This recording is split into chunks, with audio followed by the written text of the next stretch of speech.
O Senhor falou com Moisés no deserto do Sinai, no primeiro mês do segundo ano, depois que o povo saiu do Egito. Ele disse: os israelitas devem celebrar a Páscoa na ocasião própria. Celebrem-na no tempo determinado, ao pôr do sol do 14º dia deste mês, de acordo com todas as suas leis e ordenanças.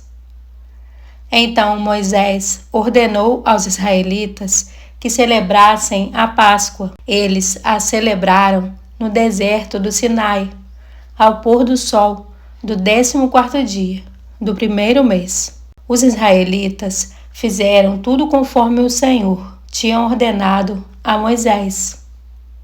Mas alguns deles não puderam celebrar a Páscoa naquele dia, porque se haviam tornado impuros por terem tocado num cadáver.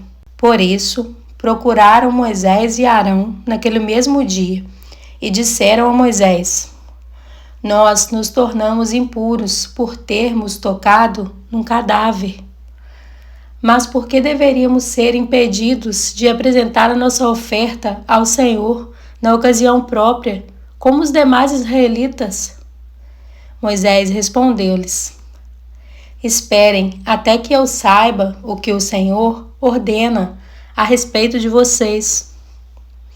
Então o Senhor disse a Moisés: diga o seguinte aos israelitas: quando algum de vocês ou dos seus descendentes se tornar impuro por tocar algum cadáver ou estiver distante por motivo de viagem, ainda assim poderá celebrar a Páscoa do Senhor. Deverão celebrá-la no 14º dia do segundo mês, ao pôr do sol.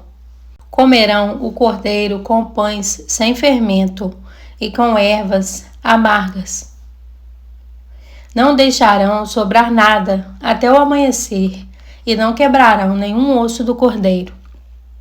Quando a celebrarem, obedeçam a todas as leis da Páscoa.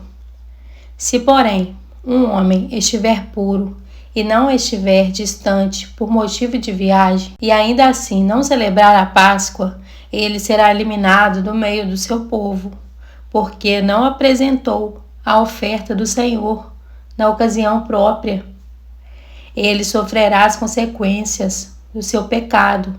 Um estrangeiro residente entre vocês que queira celebrar a Páscoa do Senhor deverá fazê-lo de acordo com as leis e ordenanças da Páscoa. Vocês terão as mesmas leis para o estrangeiro e para o natural da terra.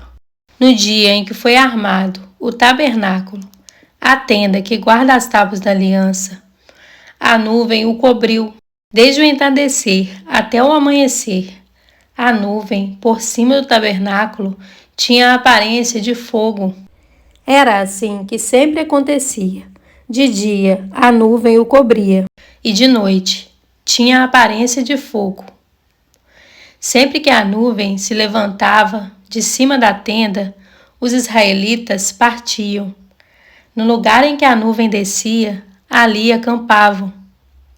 Conforme a ordem do Senhor, os israelitas partiam, e conforme a ordem do Senhor, acampavam. Enquanto a nuvem estivesse por cima do tabernáculo, eles permaneciam acampados. Quando a nuvem ficava sobre o tabernáculo por muito tempo, os israelitas cumpriam suas responsabilidades para com o Senhor e não partiam. Às vezes a nuvem ficava sobre o tabernáculo poucos dias, conforme a ordem do Senhor.